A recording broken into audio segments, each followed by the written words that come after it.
Août 2020. James Snyder, directeur émérite du musée d'Israël, est interviewé par un journaliste de la revue Foreign Politic sur l'avenir des musées en pleine pandémie de Covid-19.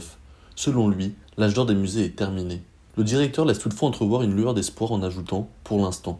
1 an et demi après cette interview, il semble que les musées, bien que fortement ébranlés par la fermeture des lieux culturels, aient fait preuve d'une grande résilience et n'aient pas dit leur dernier mot.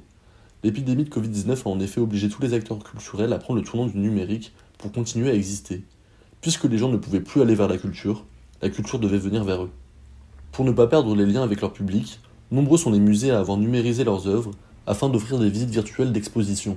C'est par exemple le cas du musée du Louvre, qui propose gratuitement, depuis mars 2021, 500 000 œuvres en version digitale, soit les 3/4 de ses collections. Certaines œuvres visibles sur le site sont d'ailleurs inaccessibles au public sur place. Si admirer les tableaux d'Eugène Delacroix ou les statues de Michel-Ange derrière son ordinateur ne fait évidemment pas le même effet que dans la vraie vie, le site internet du Louvre a rencontré un franc succès pendant le premier confinement. Sur une durée d'un peu plus de 2 mois, 10 millions de personnes ont consulté ce dernier. Et ce chiffre doit être comparé aux 14 millions de visiteurs annuels en temps normal. Le site web a même eu jusqu'à plus de 300 000 connexions par jour au début du confinement, principalement grâce aux clics d'étrangers empêchés de pouvoir visiter le musée le plus fréquenté du monde. Plus localement, le Palais des Beaux-Arts de Lille a quant à lui développé une application mobile pour découvrir ses œuvres et son architecture lors de balades numériques audio-guidées. Si les visites virtuelles étaient une solution à la fermeture des musées, leur réouverture invite de nouveau à se déplacer pour admirer les collections. La culture est en effet quelque chose qui se vit et se partage en présentiel. Au-delà des musées, rien ne peut remplacer la sensation qu'engendre la découverte de monuments historiques ou le fait d'assister à une pièce de théâtre. Pour autant, le numérique est-il à bannir de la culture ? Nombreux sont les acteurs du secteur qui insistent sur le mixte digital et réel.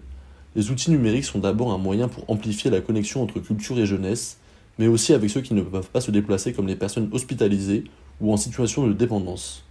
De plus, à l'heure où le métavers se développe à grande vitesse, pourquoi ne pas proposer des visites avec des casques de réalité virtuelle ? Ces derniers permettent en effet une expérience bien plus immersive qu'une simple visite derrière son ordinateur ou son téléphone. Dans cette logique, en 2018, la Fondation Cartier pour l'art contemporain avait proposé une immersion digitale dans une centaine d'œuvres du Power Station of Arts de Shanghai. Pour cela, les organisateurs avaient utilisé les dernières techniques de l'industrie du jeu vidéo et avaient confié la virtualisation des œuvres à Directive Games, une société qui a réalisé l'univers virtuel du film Ready Player One, réalisé par Steven Spielberg. Les nouvelles technologies se révèlent aussi être de formidables outils dans la vie réelle. De nombreux musées proposent ainsi des visites avec des lunettes de réalité augmentée pour attirer de nouveaux publics. Ces lunettes permettent de superposer du virtuel sur le monde réel afin de lui donner une dimension nouvelle. Ainsi, de nombreux lieux historiques sont visitables avec ce genre de technologie afin d'admirer des ruines et leurs anciens édifices disparus avec le temps. Il est toutefois important de noter que la question du numérique est avant tout un débat occidentalo-centré.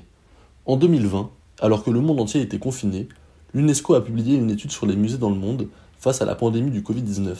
Cette dernière montre que 77% des musées dans le monde sont en Europe ou en Amérique du Nord, contre 0,9% en Afrique et 0,5% dans la région des États arabes. Cette étude dévoile surtout que la fracture numérique est plus évidente que jamais. Presque tous les établissements muséaux d'Amérique du Nord et d'Europe ont pu proposer du contenu numérique, contrairement à ceux d'Afrique par exemple, pour qui ce genre d'initiative semblait absente selon l'UNESCO.